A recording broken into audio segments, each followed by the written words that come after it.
we pay attention to certain Dhamma elements that help us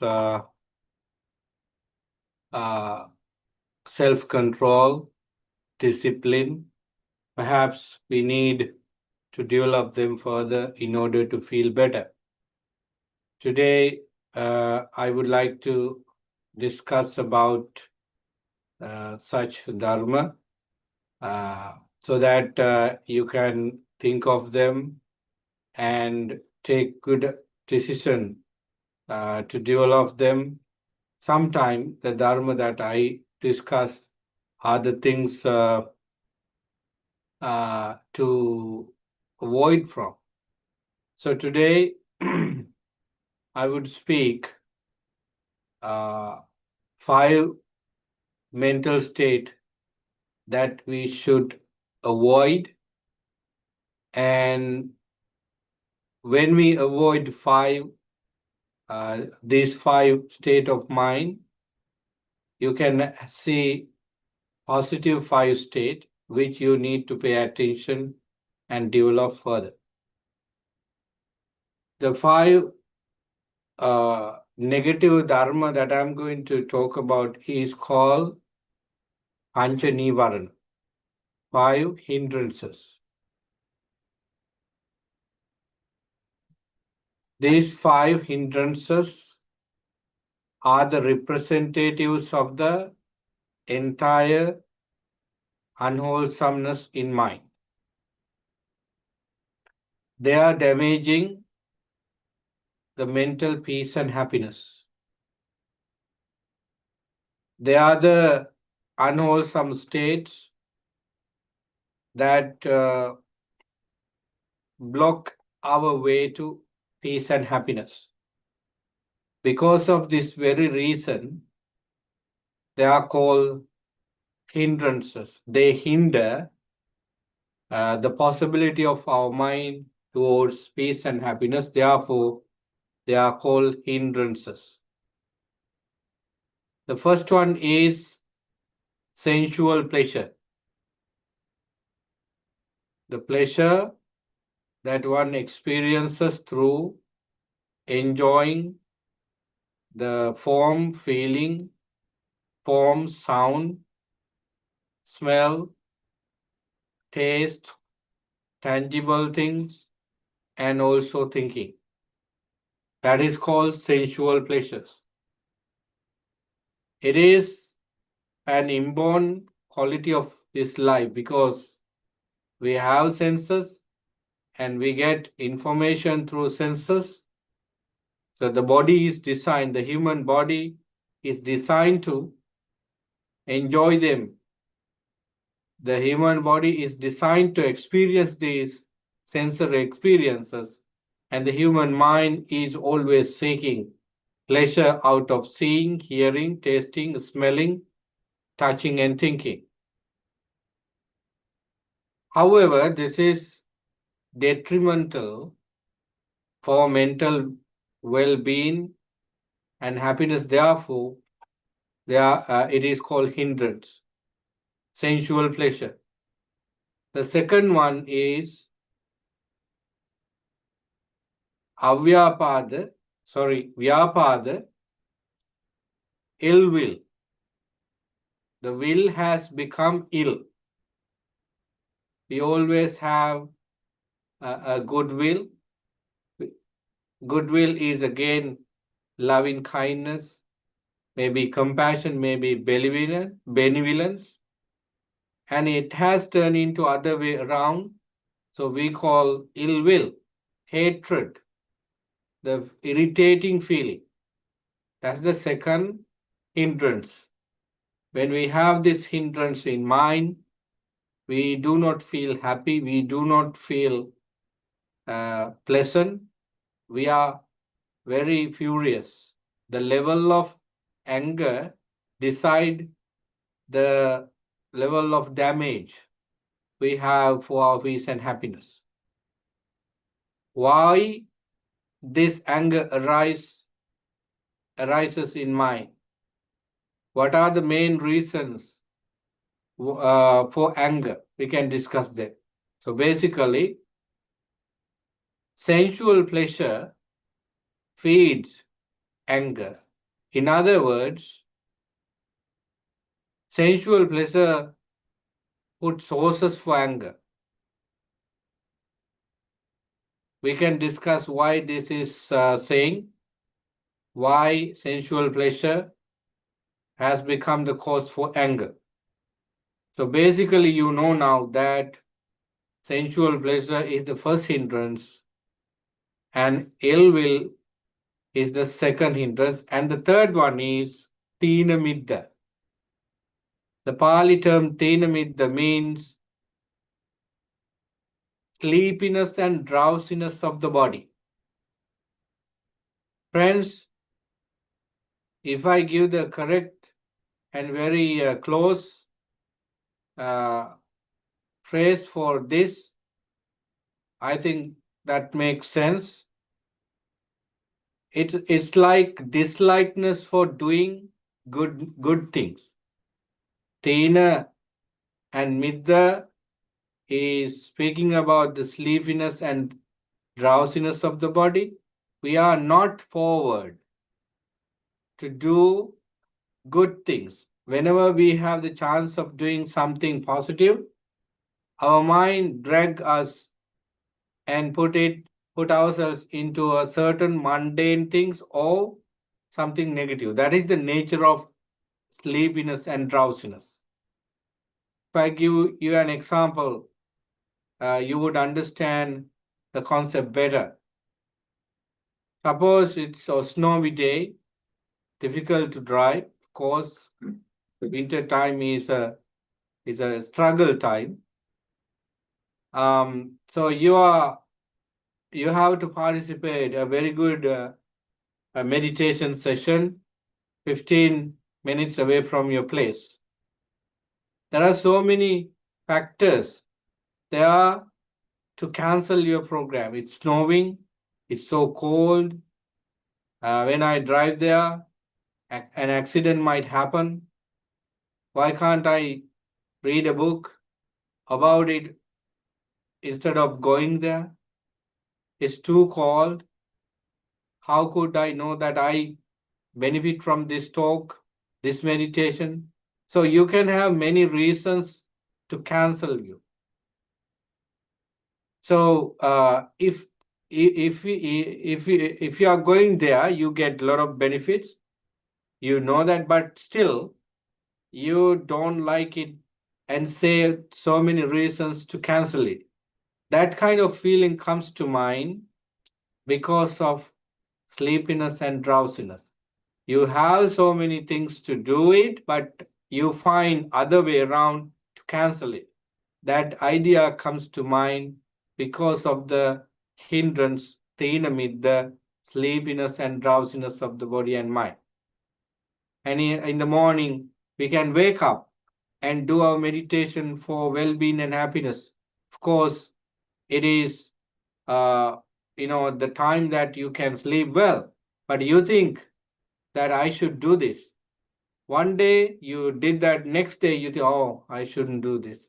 It's better to sleep because it gives, something beneficial for me. But it doesn't. So sleeping doesn't give you anything except relaxation, physical relaxation, sometimes a type of mental well-being. But it is too cold, it is too early. Why can't I do this when I woke up? So you can find many reasons to sleep further instead of waking up and doing some meditation. So that kind of postponing nature, due to weather, due to various other reasons, come to us because of sleepiness and drowsiness of the body and mind.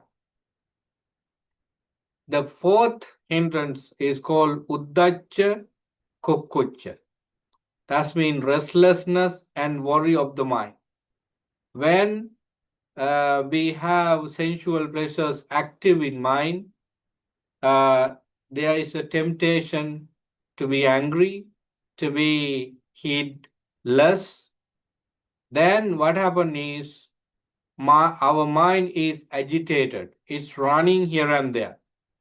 It's not disciplined. It's not in control. When Uddachakukucha, the fourth hindrance, is active, we don't feel peace at all.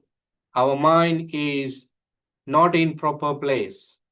Sometimes there are some days for some people who that they do not sleep throughout night because the mind is so active. One after the other, you remember so many things. They are disturbing your peace and happiness. They are not allowing you to sleep. So you turn this way and that way, you curse yourself, and you go to kitchen and drink water, hot water, but still sleepiness doesn't come. Your mind is so busy. Now you are angry. Now you are frustrated. You don't feel good with someone who is sleeping well. When somebody asks general things, you become angry. Your physical body show frustration, stress. So this fourth hindrance could go in that way too. So basically, it is a mental distress. That is the fourth hindrance. And the last one, the fifth one, is skeptical doubts, vichikiccha. It means you cannot take a good decision. You cannot take any decision because you are not certain. You question whether the spiritual practice is good or bad.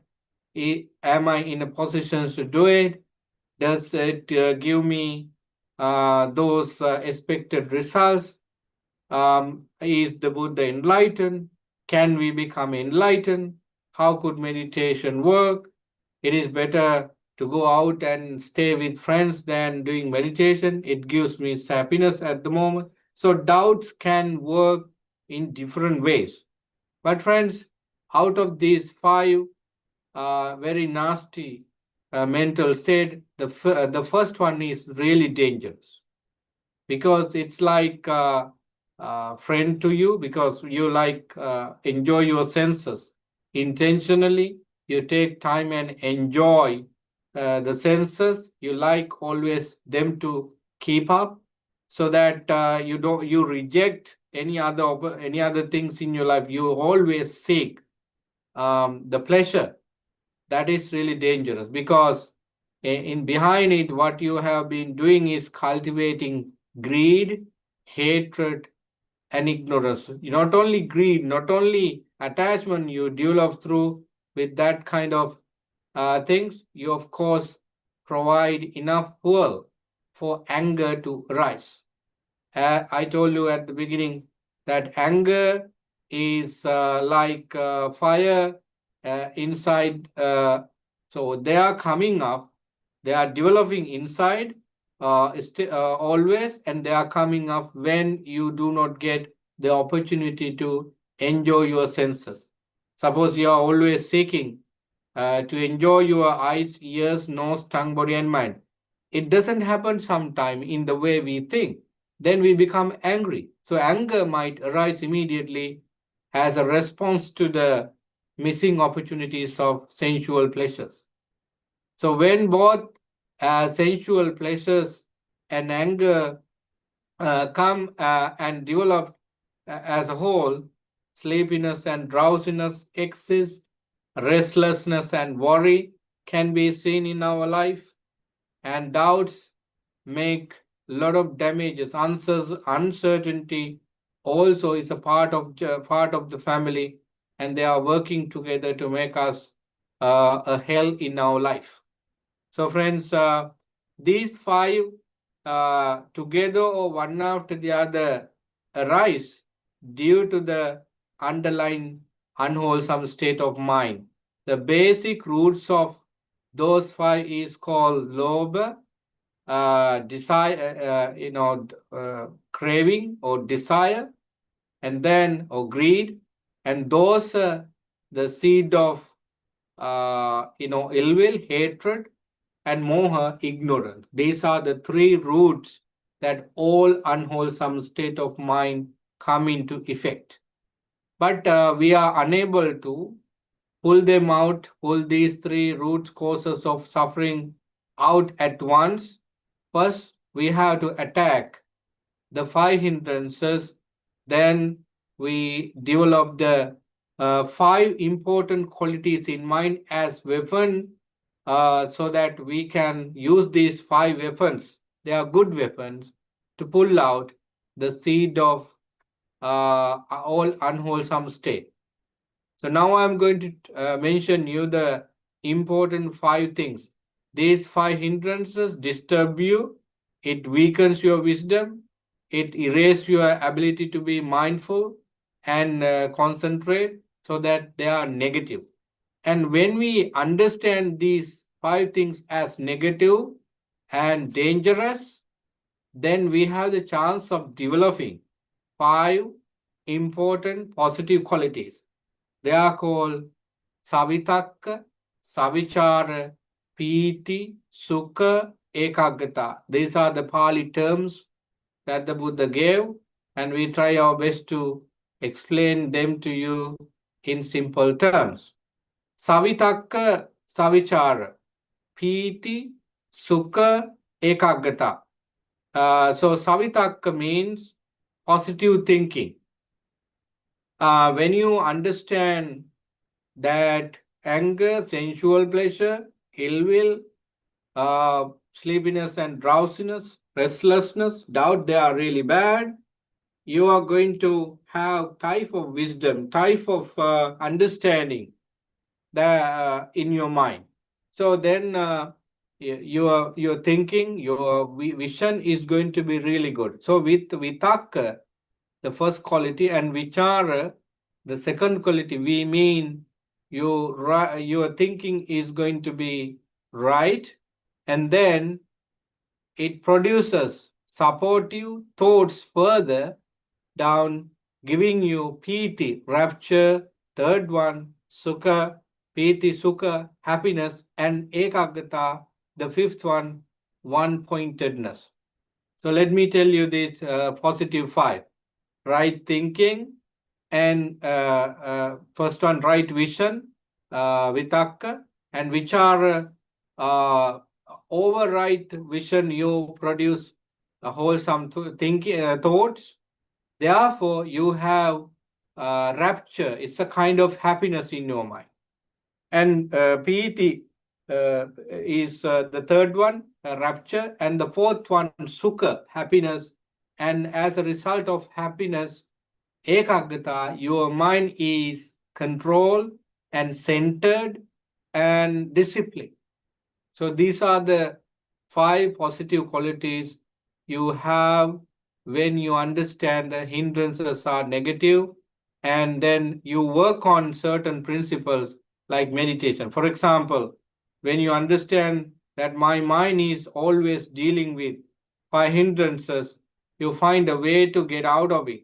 It could be the meditation, it could be chanting, it could be some other extended version of activities, such as, reading a book and listening to a inspirational talk on a spirituality, something like that. So as a result of extended way of practice, 1 day, 2 day, but every day, you have a chance of getting these five hindrances out, and now you feel that, okay, my mind is centered, I feel joyful, and you feel happy. Your mind has a kind of vision that produces wholesome thoughts. So then, when you understand these five, in your mind, you feel that you are that you are on the right path. Friends, when these five things appear in your mind, as a result, you are in samadhi. You are in the first jhana. So when we do meditation, of course, the first target is to achieve the letting go of five hindrances and attaining these five wholesome qualities. In other words, the very purpose of our meditation, whether it is concentration or insight, to destroy these five hindrances and attain these 5 spiritual qualities. Right? So that's what I wanted to share with you today. Try your best to recognize these 5 hindrances in your mind. Whenever you feel them, try your best to take them away from you. It's like you know, 5 garbage bins in your mind. You want to remove them. Whenever you see these garbage bins in your house, you have a place to empty them, and you clean them and keep them back in the same place. Likewise, if you see these sensual pleasures, ill will, and other hindrances, remove them from your mind immediately, because they are very bad, negative, and you will end up with suffering. Try your best to have the right vision, right thinking, and then piety, rapture, sukha, happiness. And you don't need to too much worry about piety, sukha, ekaggata to achieve, because before that you have right view and right thinking. If you have right vision and thinking over, uh, being happy, being joyful, and one pointed of mind are coming to us kind of automatically, because you have put the right thing before everything. So I think everyone can experience this. Try your best to do it in the meditation, because for many people this is achievable only through meditation on in and out breathing and other meditation. So best time for us to do it in evening meditation or in the morning meditation. All right, so that's all I plan to share today with you. I hope you understand the 5 hindrances and also other 5 spiritual qualities. Having understood, I wish may you be able to develop yourself in the meditation. Sadhu, sadhu, sadhu. Now, to end the session, we are going to read the the Buddha's words on loving kindness. I think you don't have that paper with you, and I haven't prepared them to show you online, so that better for you to listen to us and develop loving kindness for you and for everyone in the family and in the entire world. May all living beings be well, happy, and peaceful.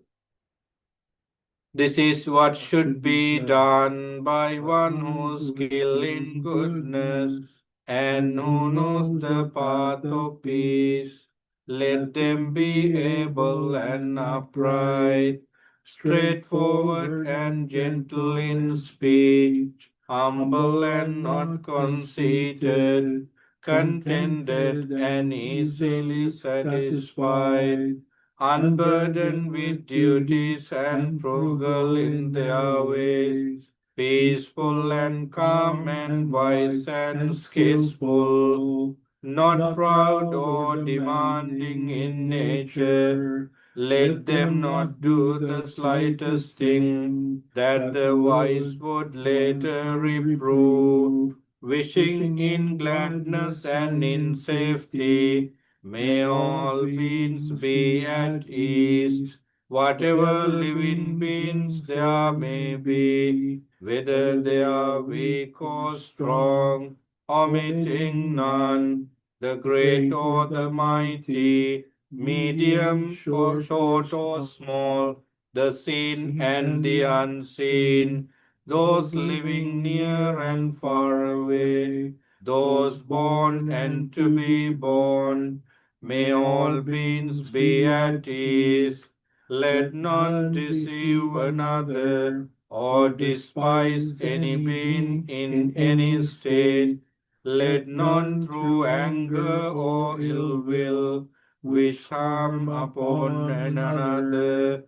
Even as a mother protects with her life her child, her only child, so with a boundless heart should one cherish all living beings. radiating kindness over the entire world, spreading upwards to the skies and downwards to the depths, outwards and unbounded, freed from hatred and ill will, whether standing or walking, seated or lying down, free from drowsiness. One should sustain this recollection.